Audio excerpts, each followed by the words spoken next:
everyone, and welcome back to the Motorcycle Rescuer. This is the Motorcycle Rescuer Garage. I am the Motorcycle Rescuer, and I'm called Charlie. Today I've got so much I want to do, and I just don't get much done in time. I got the new relay for this in the week, and I chucked it on really late at night. And the engine definitely turned over. No problems there, it definitely turned over. And the piston sounds great, compression sounds great, but it didn't fire up.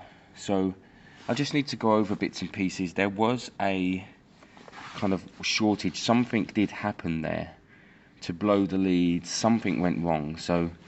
And I think the old relay somehow blew, something happened. So I do need to have a good look at that, because I think as long as it's sparking okay, then I think that this is a normal riding bike. The other thing I didn't do is I didn't do the valve, so I'm going to do that today. I've got a lovely new feeler gauge, actually, guys, because my old one just fell into pieces. All the sizes fell off, so I've got a great new feeler gauge. I'll show that to you in a bit. It's in that bag.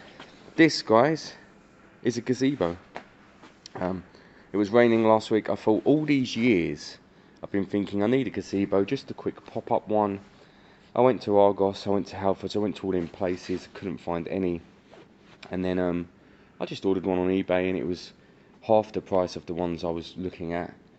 I believe it's 3 meters by 3 meters, so it should be kind of big enough just to come here and provide me some protection if it rains. That will keep me kind of moving through the winter. I think it will help. Back to the FMR, really interesting, guys. One of you said to me, in fact a few of you said to me, the regulator. I didn't even consider the regulator. I thought it was firing. What I forgot was a bike will fire and run without a regulator, but it won't charge. Now, even more interesting is I don't remember seeing a regulator. Don't remember seeing one, so I'm having a little look around now. Normally a regulator would be back here somewhere, but you'd also have the wiring for one.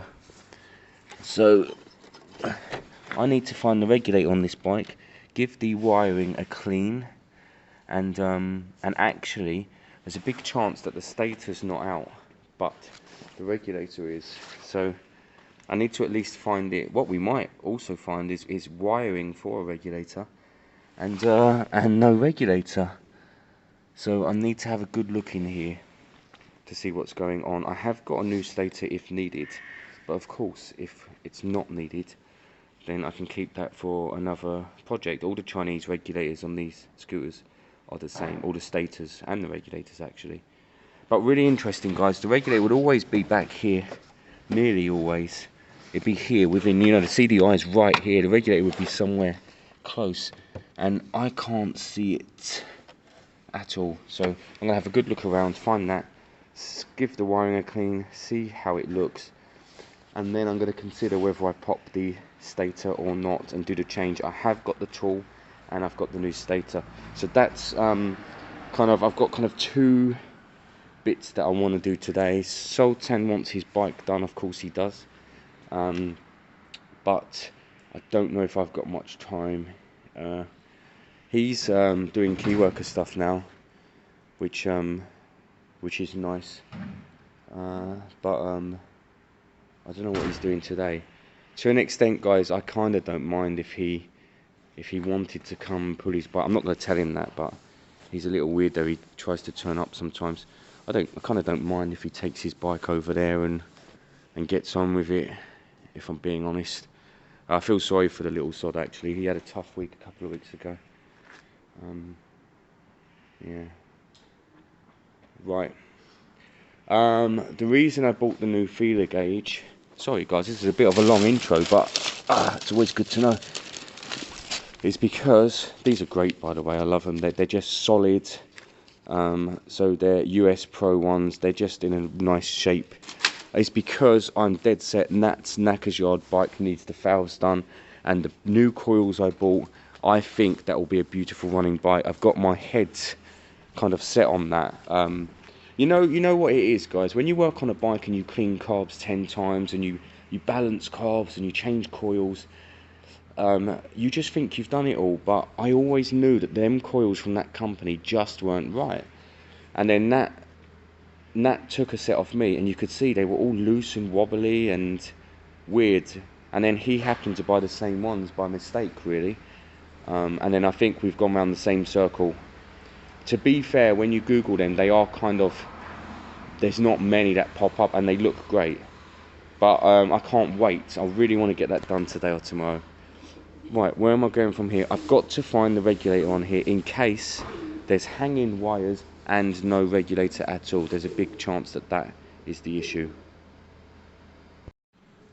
So guys, if anyone's looking for their regulator rectifier on some Chinese bikes, it apparently is under this panel here. Now, to get this panel off, which was a bit of a pain, take the 2 screws out from the top and you push it down. You don't push it up, most go up. This one you go down. And then this is what you're left with. So, I mean, I kind of don't get what someone's done there. So somebody's put on a regulator that doesn't match this bike. The original wiring harness is here. It's a light green, dark green, yellow and white, so that's good. And then someone's tried to bodge. Wow, unbelievable, guys. Someone's tried to bodge the connector on to a regulator that doesn't work or fit or anything actually. And then you've got this loose earth which was touching. That means I don't know what that could be doing. So, is there a regulator online that has a yellow, green and white connector? If there is, this thing goes in the bin, that one plugs in. Give me 2 minutes. If I find one, I'll screenshot it, show it in the video, and then that's the next order. If that's the case, guys, I'm going to look at the suspension today. If I can get it straight, then I can get Will on his bike back next weekend. I also now don't need to change the stator, which is great news. I have a new one and I've got the tool, which is very handy, guys. Very handy. I wanted to show you how to use the tool. Basically, you take this bolt off, you screw the tool into there, and you torque this off. But if it's not needed, it's not needed. Thank you to the, I can't remember who you were, who commented about the regulator. See, because I didn't see it, it completely slipped my mind. But look, guys, let me be really open here about what's happened. So, a random regulator someone's put on, and then they've tried to wire that to a wiring loom that fits this wiring loom, but isn't the correct one anyway, because it's not the right colours. And then they've left one out. I think that would make a difference. What they should have done was wired them together and put them in for some sort of outage. Sad truth here is the guy who sold this bike to Warren knew about that. What he would have done was charged his battery before he sold it, and then let Warren take it. Now I went with Warren to this bike, and because it fired up and ran and rode beautifully, I didn't think twice to check for charging. But you know what? These are £8. I don't know why anyone wasted their time doing that. It's unbelievable. New regulator, plug into there. Your bike should go back to normal, unless of course there are other issues here. Okay guys, so that's on order. None had exactly the same colour wiring loom, but clearly there's one that's clearly for the FMR125 4-pin, so that should be fine and work appropriately. So that's all good. That is unbelievable. I'd love to know who, why, and sadly, technically, this could still work. I think if that yellow was bridged in, it could still work. But what's the point? In 3 days, we're going to have the appropriate part for the bike. That just makes sense for 13 quid. The steering's off. First thing I'm going to check, guys. Let me get the stand. First thing I'm going to check is what headstock this has, because some headstocks will spin in the yoke. You know, like when you used to have a BMX and you fell off and then it all steered, it all bent. you just put your feet on the wheel in front and straighten it out, wouldn't you? Some have headsets like that, but that's rare nowadays. Normally there's a bolt going straight through. It needs to come this way.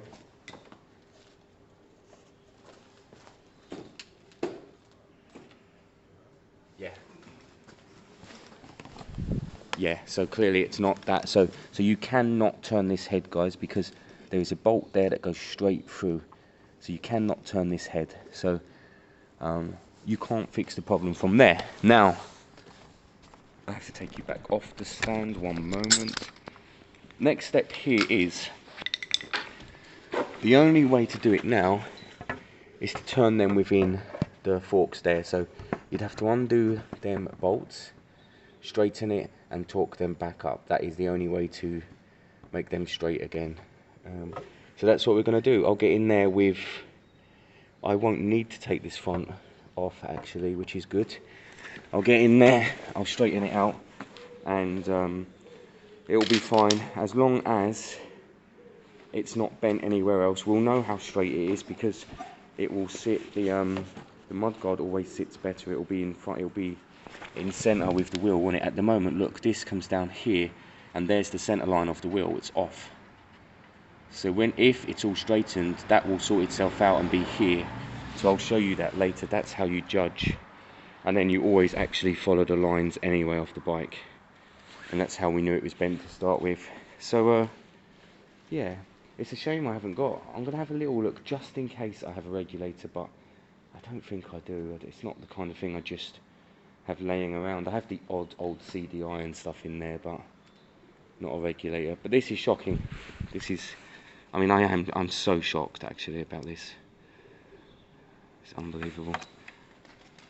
At least he's going to have a decent bike running again. Yeah, right. What's next? This bike is a, no, I need to straighten the, what am I talking about? I need to straighten the forks. Okay guys, so forks are done. Them fork bolts, shockingly loose anyway, guys. Like, this is the thing with Chinese bikes. I love Chinese bikes because they're cheap and cheerful, but any chance you get to look at anything, just to nip up a bolt, just to, change the oil always.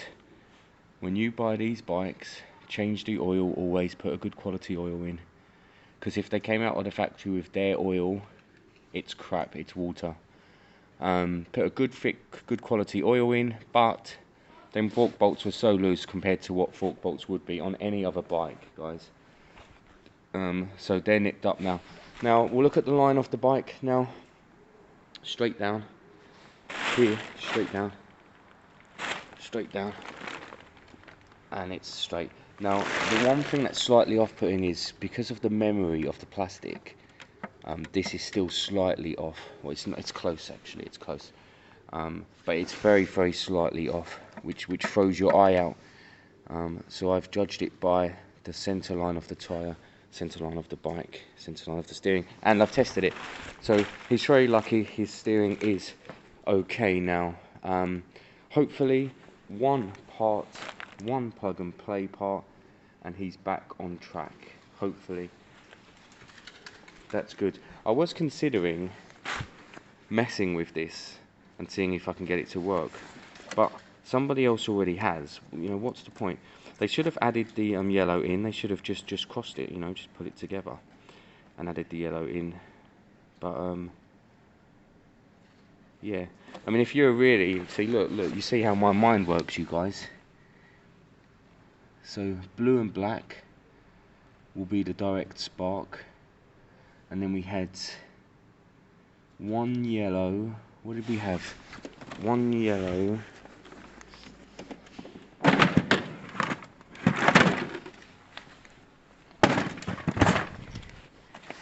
What did we have? We had one yellow, one green, and one white. Because they go to spark, I'm sure. One yellow, one green, one white. So we come up to here. Where's the adapter? So 2 greens and 1 white and 1 yellow. That's interesting. I think one of the greens is an earth though. So a yellow, a green and a white. what would we have done? So we would have put all, I think we would have put all 3 yellows to the yellow. So I think this one's wrong. I think you'd put all 3 yellows to the yellow here. And then I'm not sure about the others. Again though, it's ridiculous even considering it when the £12 part is in the post, or will be later today, and will be here in a few days, and the second you plug it on you'll know if it's working, because the lights won't be flickering, which is what they are at the moment, because it's all running from the battery. Cool. I can put this little bad boy aside now, and I can probably nip all that up later. I think we're good down there. I think, unless a secondary issue was created. And move on to the sh125. I need a strong battery. That might work. It definitely turns over, guys. Piston sounds great, but it didn't fire up on my very short pitch black test last week. So I'm going to definitely set the valves properly with my new valve tool. I didn't show you this properly, but I just think it's so quality made, guys. I mean, I don't know how much it was, a tenner maybe. I'm sure I bought the old set from Halfords for probably double the price. So loosen up the ends bit here, let them all fly out, and they're just solid. They're a great quality, and I reckon they're spot on in regards to sizes. So that's great. Oh look, and you get a gold one. How cool is that? Always check the actual sizes here, 0.254 millimeters. Online you'll get both settings, because you can get confused between the bottom setting and the top. For example, here you've got 0.038 and then you've got 0.0015. So be careful with the measurements, and get measuring. I need to go online and see what they are, then set them, then I'm going to check for spark, and then we're going to see if that thing fires up. Okay guys, so cover off is easy. It's 2 bolts, pull them out, pull the cover off, no problem at all. You have to then take this side casing off and get the T mark lined back up. That is top dead center. You'll know it's top dead center because the valves will have some play in them. Now my untrained eye, although slightly trained, would say that this is a bit much. This is too loose. Look, I think there's way too much play in there. So I think these valves definitely did need doing. I mean, I knew that anyway, guys. I mean, you can't just throw a head back on. The tolerances and the difference within the new system to the old is going to be significant. So you do have to readjust the valves when you've done all that work. I really don't know why. In fact, I do know why. I didn't have the feeler gauges, again, because mine were all tucked in one. They all got kind of loose and wrecked, and they disappeared. And then I tied them together somewhere and put them on a piece of string or something. They just ruined. This new set is perfect. It's down here. It's designed to do exactly what we want it to do. So we're going to find, we're at top dead center over there. We've confirmed that. We're going to find what the both valves should be, and there'll be an in between area. It will say something like 0.008. And 0.0012. Normally you go for the in the middle, guys, so you go for the 0.0010. You pick the in the middle setting. Normally that's kind of what works best. You can obviously go to the tightest setting, or you can obviously go to the loosest setting. Tightest setting will last you longer, but might restrict the bike a tiny bit. Loosest setting might need doing again a year later, but will probably get you the best kind of performance from the engine, I would have thought. So there, I go bang smack in the middle. That's your best bet there, guys. So that's what we're going to do. Let me get online and see what the tolerances are, what the gap difference is, and then I'll set it as best as I can. I don't have a specialist tool for this, guys. I have an 8mm screwdriver for the 8mm, and then I kind of just turn by hand, nip it up by hand, tighten it up until I get it right. I would like to get one of them little tools, actually, that they make it kind of easier for you with one hand. Maybe that's something I'll look into. Let me get these set. In fact, let me set up the camera so you can see what I'm doing. So guys, the intake, so the top one should be .004. 0.004 on the top.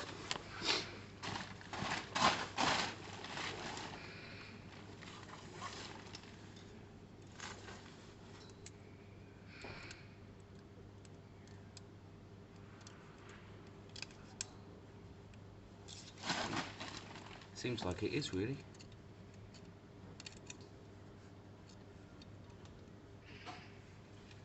No, there's a massive gap. Huge gap, guys. 'Cause look, you have to pull it back, get it at its max. 0.004. Let me show you. I hope you can see it. Massive gap. Look at that. Huge gap. Make sure you test it at a nice angle. You might need to put a little bend in your brand new gauge. Massive gap. So we need to put that down to much closer to 0.004. I need to find an 8 and we'll get that tighter.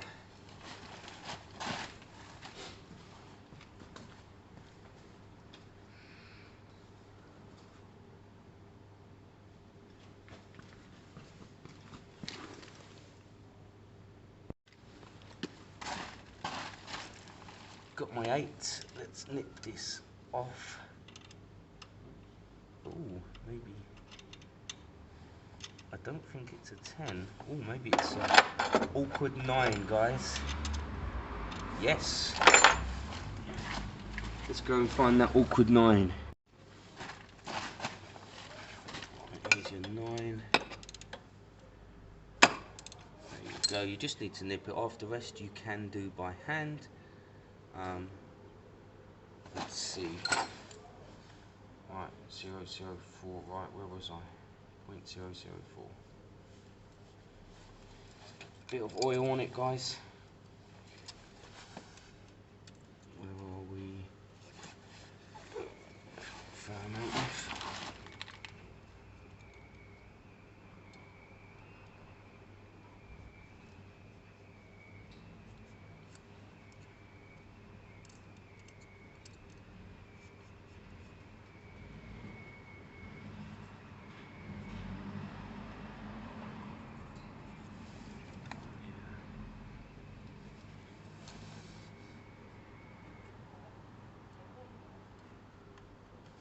I'm going to come back off a touch because when we nip it up, look, it may turn it in a touch.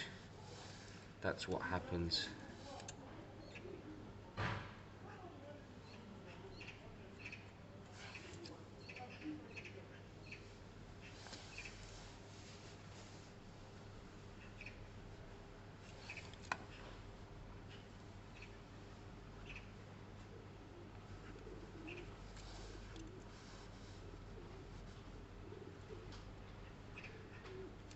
That seems quite nice to me, guys. So I've done all the tightening by hand, and then I gently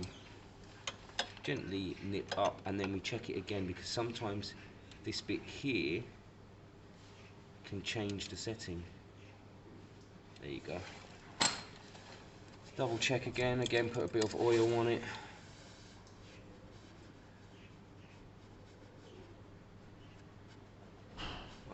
I think we're alright there.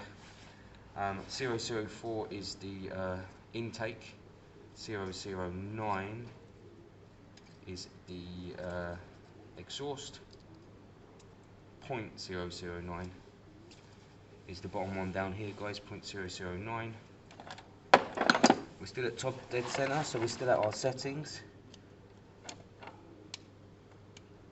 And I can't get that one in at all. So we are too tight, way too tight on that. Interesting. Way too tight, guys. So same process. Loosen it up. This one's coming out a bit.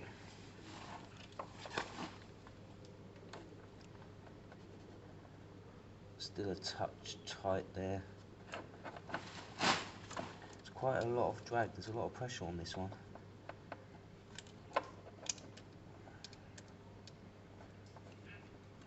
that's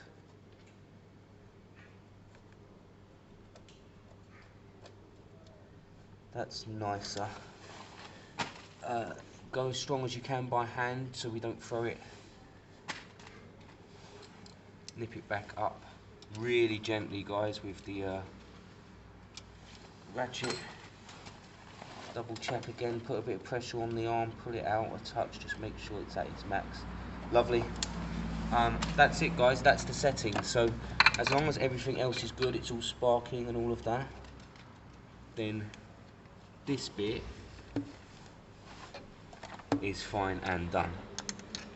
I'm just putting this in by hand because this gasket can get a bit, you've got to kind of wiggle it, can get a bit touchy. There you go. And why have you gone so far? There you go.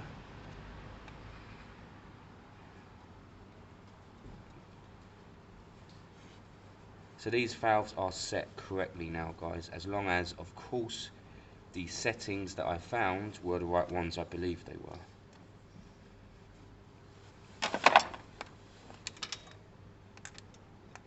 Find the actual catching point in here, guys. It can move past it.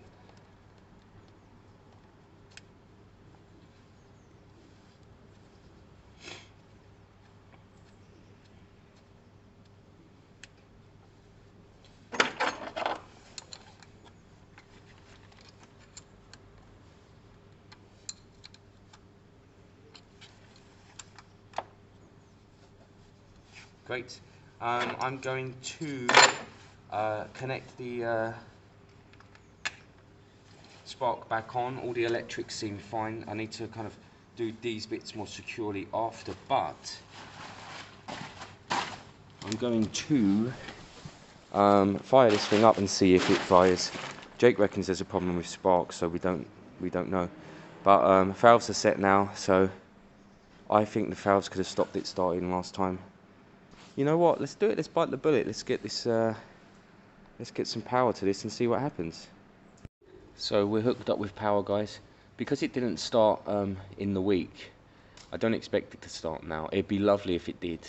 I do think there's a little bit more to the wiring that we need to look at.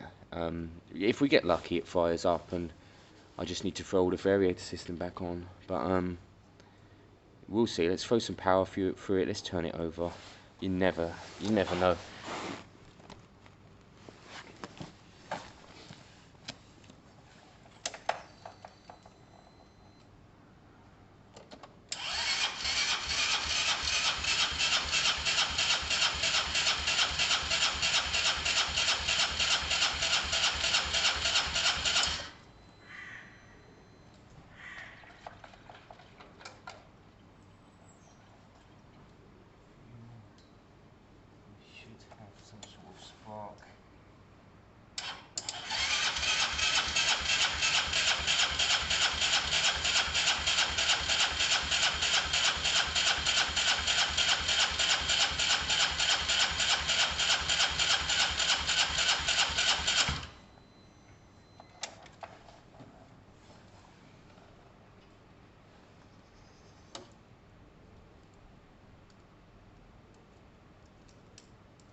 You can hear the compression's good, guys.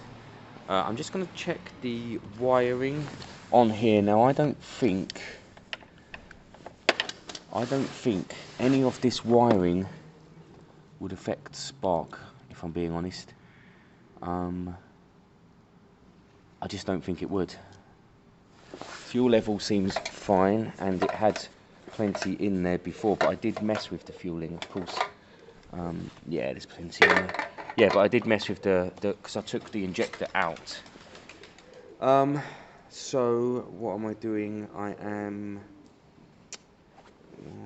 I doing? I'm gonna check for spark. Be silly not to. Let's check that it is sparking at this stage, and come back to the drawing board. But you can hear it sounds okay, and it's been sitting a while, and it kind of just needs to wear in. It might just be that I need to press the button a bit more. I'm gonna double check my kind of wiring stuff here. So I've cleaned up the wiring to the coil, and I've had a look at the wiring to the new connector block, just to the new God, what's it called, relay, and it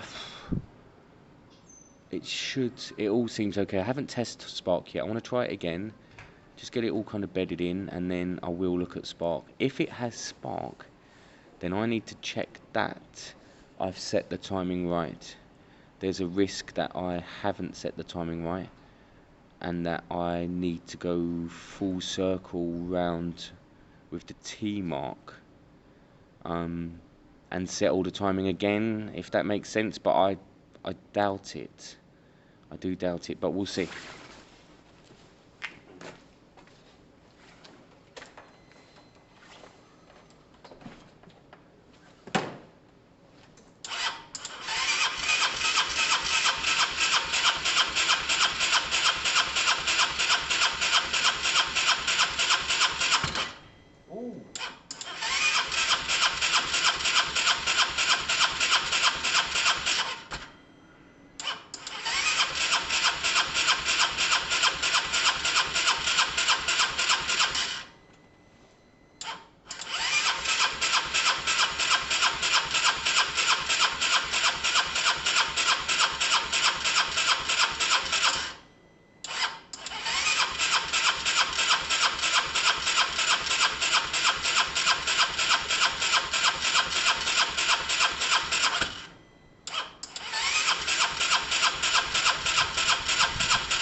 That was interesting, guys. There was some sort of kick.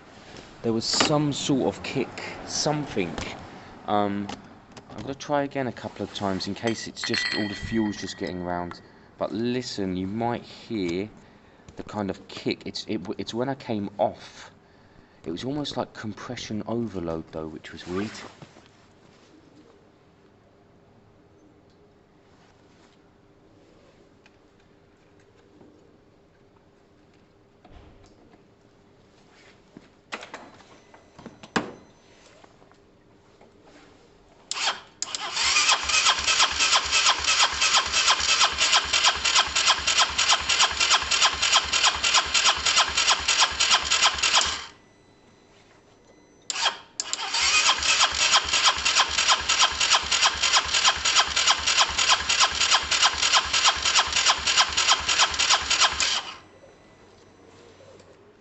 Interesting.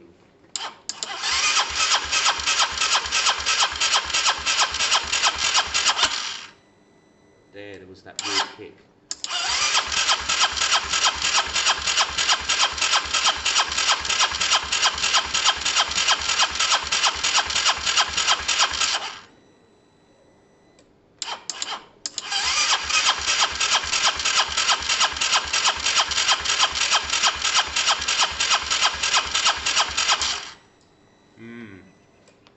Let's see if...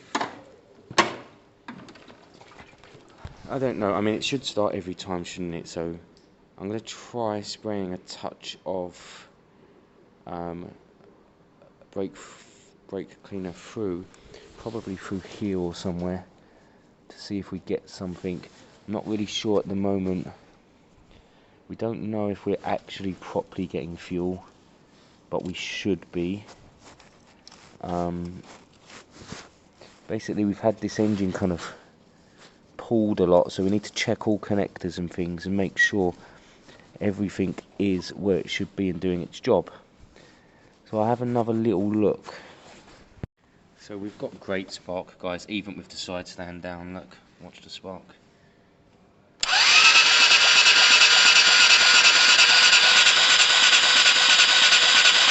Very good spark there. What else could it be? We can check that fuel's coming through just in case it isn't. We can pull the fuel thingy out and see it squirting, but it should be. I see no reason why it wouldn't be. Let's double check that anyway. Hi guys, Sultan did turn up. He is floating around. I said earlier he's doing key worker stuff at the moment, and he's you know, having a bit of a break. So I actually don't mind on this occasion. Right, I don't even want to advertise this company, but this is Lisa's bike. So this is the bike I did and swapped for the Vespa. I took the Vespa, I gave Lisa this. Now she went to this company recently that I'm hearing a lot about, London Motorcycle Centre. Okay, now I don't want to bash them too much, but I'm hearing bad things about them. They tried to charge Warren. £300. They had the company. Do you remember I did a video where a company said to Warren they couldn't take his front wheel off, so they had to smash his front suspension and replace it all. So I took his front wheel off on camera. That's that company. And now they've told Lisa that her rear shocks are ruined. Now, listen, I've checked that when I got this bike, the rear shocks were too stiff. I greased them up. They're now very loose, yeah? They might be a tiny bit more bouncy than they should be. I'm going to show you.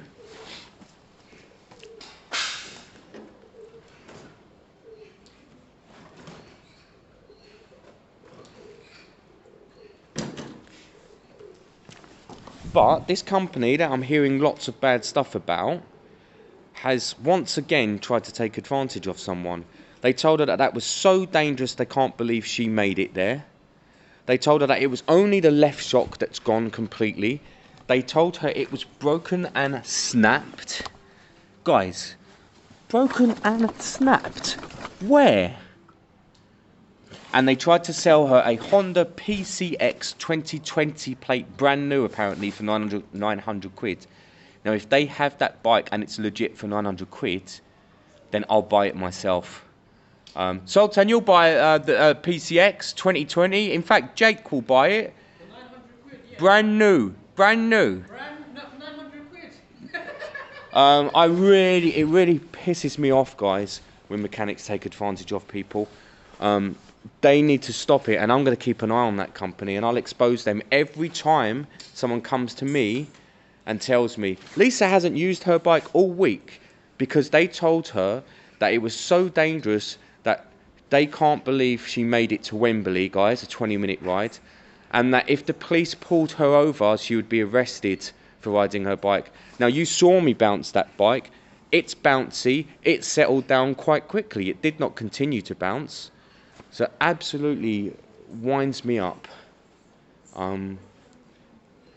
Really, I swear, I'm keeping an eye on them. To try and charge Warren £300 to remove his front wheel because it was seized on apparently. I took it off on the camera. And then to tell a young lady who's been ripped off so much recently with bikes that they can't believe she made it to them. And they're not going to let her drive the bike home. And if she's pulled over, the police will arrest her. And it's unsafe.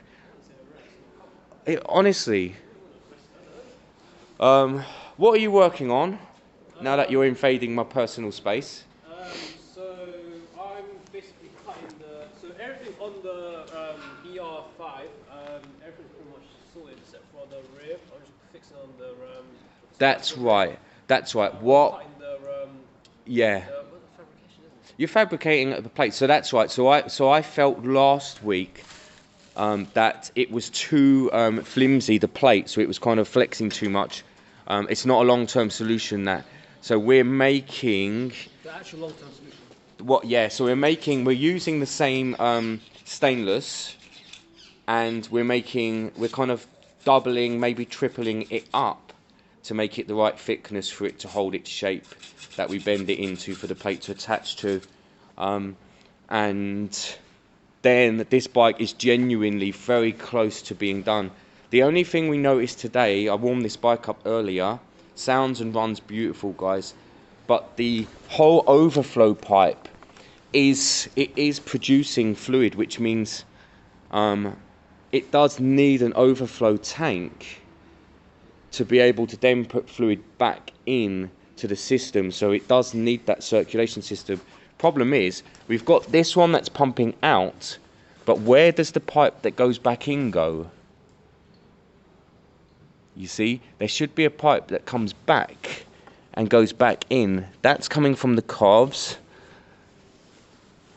That's what we need to work out. So it comes all the way back here. I think the old expansion tank would have been here somewhere.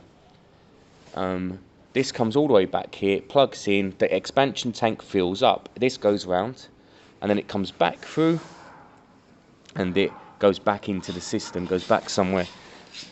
So we need to work that out. I don't know if we can delete the expansion tank, I'm not sure. The other thing I didn't see was, I didn't see the fan spin. I didn't see it spin. It's not rock solid, so it should have. I may... Actually, it is quite solid. We may need to have a look at that, guys. We may need to check that fan out and make sure it's turning on and cooling down. It is a bit solid, and like I said, it didn't come on earlier. I'm going to run it again. I don't think it overheated. I don't think it tells you. Oh, it does. Good. It has a warning. Okay. I do think it just... We need to do something with the expansion tank. I'm just not sure what yet or where it goes. Ideally, I'd have one hidden down here somewhere. But we'll look into that.